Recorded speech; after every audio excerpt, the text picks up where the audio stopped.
Welcome back. We begin this segment in Egypt, where women are leading a company's production of high-end linens made with Egyptian cotton as the country pushes to reintroduce its famed crop to international markets.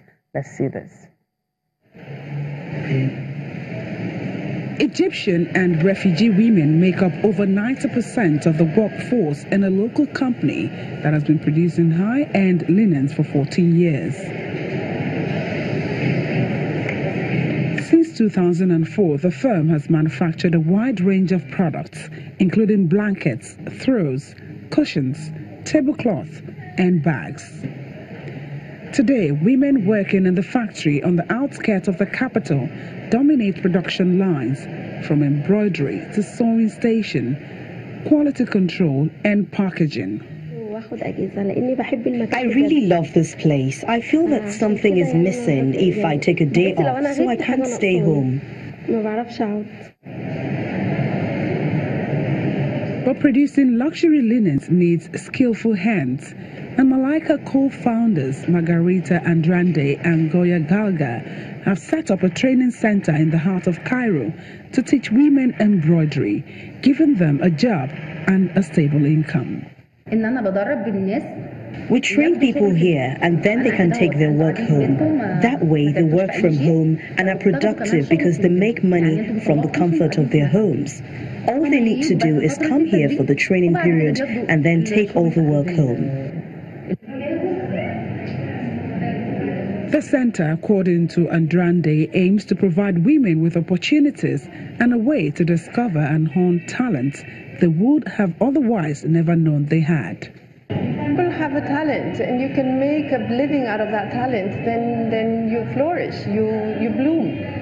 And if you can make money out of it, it's even better, something that you would have never expected, because most of these ladies were not born in a position that they could have made choices. They were born without choices. Whereas in this case, they do have the choice to do what they like and also to make as much money as they would like. In 2017, Egypt banned all but the highest quality cotton seed in order to save its historic crop, dramatically reducing the area under cultivation to about 130 acres, more than 100-year low. The return to world markets could provide a lucrative export opportunity at a time when Egypt has a huge trade deficit and is seeking to relaunch its stagnant economy. In the meantime, Andrande and Gallagher are widening their global reach of the famed crop, weaving their products onto the global stage of luxury bedding and clothing. And in Burkina Faso, low stocks and jihadist uprising have left nearly 1 million people in need of food there. The World Food Programme is distributing food aid in affected areas, while government is providing subsidies for cereals to help improve things. Much of West Africa's Sahel, a semi-arid belt below the Sahara, is facing its worst hunger in years after receiving erratic rains. Food shortages and conflicts have left millions in Burkina Faso hungry in recent months, as much of West Africa's Sahel, a semi-arid belt below the Sahara, is facing its worst hunger in years after erratic rains. Burahima Konfe, who lives in Port Bengal, says his family has been forced to cut down on meals. We only cook once a day, and it's the same meal we eat the next morning and evening. My wife and I have been fasting during Ramadan, but I also have to watch the children so that they do not waste food. Breakfast is a dream at the moment. The granaries are empty, and this is very serious, not just for us, but for the whole village.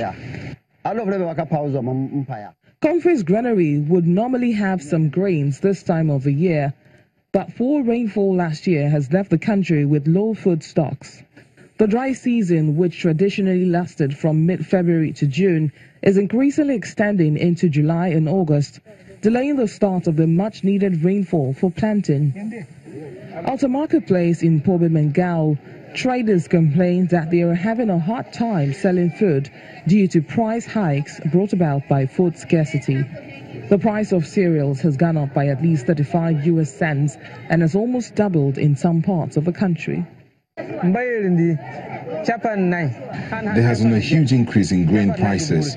The price of a box of millet goes from 250 to 450 sefa, that of sorghum from 200 to 400 sefa, English potatoes from 450 to 750 francs, and beans from 400 to 650 francs.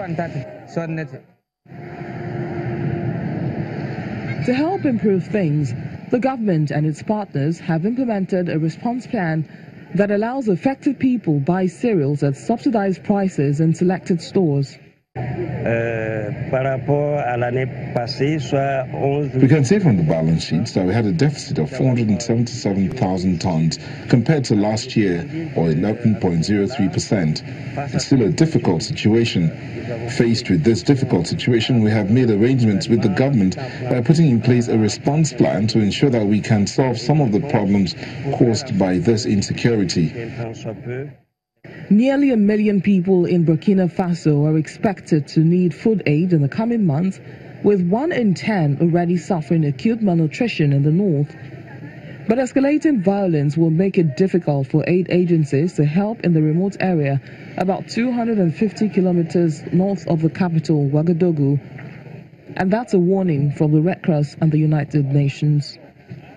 The World Food Programme has also started giving out food in cash on a larger scale than in recent years, according to officials. There are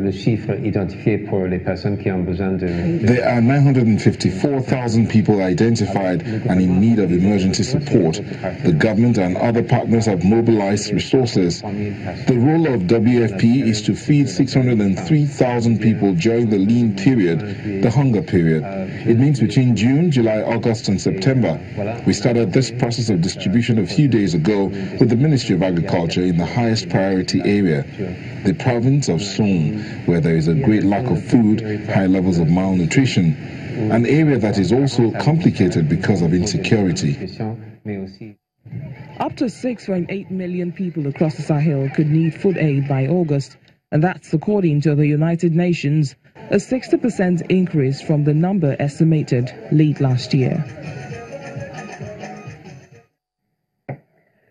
And finally, on global oil market, prices rose today, supported by a drop in U.S. commercial crude inventories and the loss of storage capacity in Libya, with investors cautious ahead of a biennial meeting of OPEC exporters to decide production policy.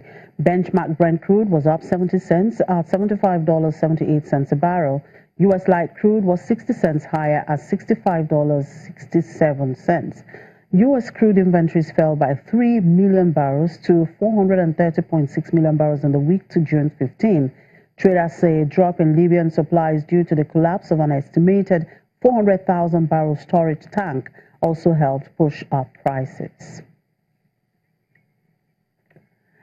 And that's a wrap on the program. Thank you very much for watching. I'm Chimizi Obi Iwabu.